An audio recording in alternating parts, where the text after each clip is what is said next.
Welcome back. We want to spend some time now looking back at how we'll remember the weather in 2023 and start to look ahead, peek around the corner into what we'll see in 2024. To do that, we're joined now by Channel 3's chief meteorologist, Mark Dixon. He's our, of course, go-to expert on that. I think it's fair to say in the world of weather, 2023 was kind of a wacky year. Is that, and that's not the scientific term, but it's been kind of wacky, right? There were a lot of extremes, very wet and very warm. You want to take us through some of the numbers? Sure. Let's start with temperature. How's Okay. that? Yeah. So the year got off to a very warm start. 2023 did. January was the third warmest on record. And we should point out for the Hartford area, the records date back to 1905. And in February, we saw some pretty remarkable swings, too, from record cold to record warmth in a matter of 6 days. In fact, several days in the month of February, we challenged or set new record highs.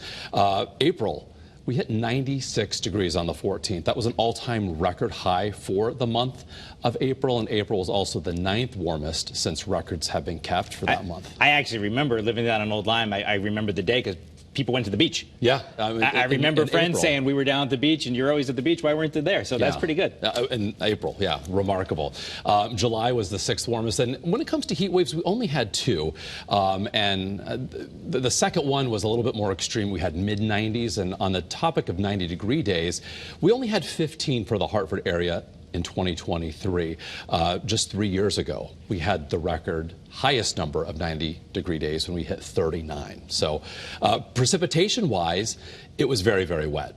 January, the 10th wettest. April, the 2nd wettest. Now, conversely, June, with only about 1.25 inches of rain, was the 10th driest. But then that was followed by the wettest July since records have been kept, and the 4th wettest of all months. And then you can see for September as well, very wet, 2nd wettest and 6th wettest of all months. And July specifically, the 4th of July, that was remarkable too, because we had flash flooding that was happening that day. And that was up north. That was when they had the catastrophic flooding up in Vermont and through those areas region as well. wide. Yeah, big crazy storms. So we're also talking, of course, about named storms. Yeah. And what did you make of what we had in that category this year? So winter storms, we only had 2, and it was a late start. Winter Storm Anthony, and if you're new to Connecticut or to Channel 3, we've been naming winter storms since 1971. So this is a tradition that's over 50 years old. So it was late February on the 28th when we had Anthony, and we have to be forecasting 6 inches or more of snow for most of Connecticut, or half an inch of ice or more.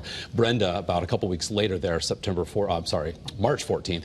And then in the realm of tornadoes, we had 3 this year, 2 in August, less than a week apart, and then 1 in September.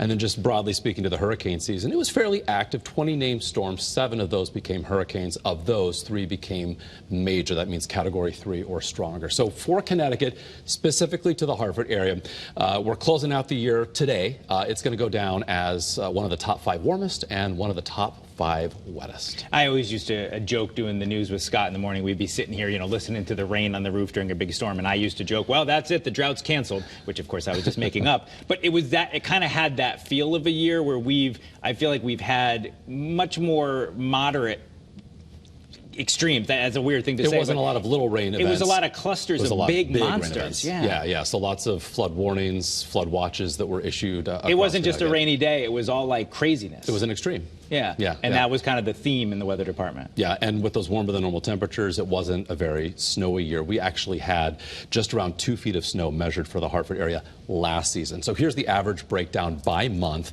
So here again, we're closing out December, and for the Hartford area, well, we have had some accumulating snow in the higher terrain of our state.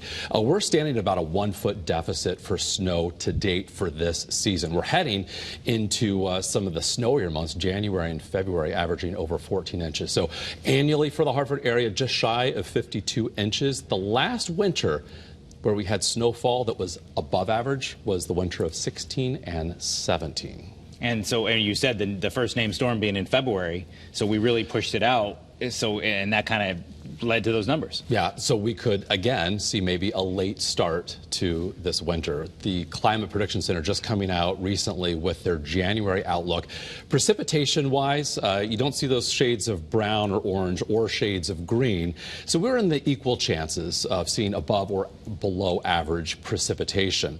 But here's kind of the stinger with those who want some snow. The outlook is for temperatures to be warmer than normal. So ideally, for snow, we we would want colder than normal and wetter than normal. And we've had storms just in the last few weeks where I've thought, gosh, if it was a cold day, this would be hammering us. Yeah, moisture loaded storms. And so you need that combo. And so when the prediction center says equal chances wet or dry, but warm, it might not be good if you're looking to do some skiing or sledding. Yeah, so we can hold on to hope that, especially with a strong El Nino this year, that the season would maybe ramp up a little bit later. So looking again toward perhaps February and March.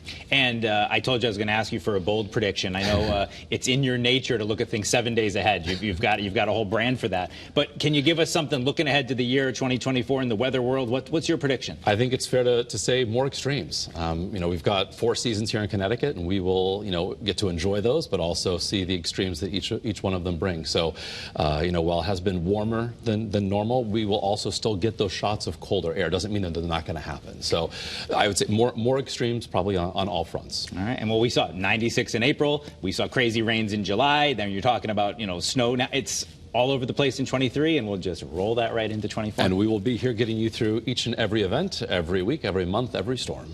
Very good. Chief Meteorologist Mark Dixon, thank you for being with us. Thanks for having me.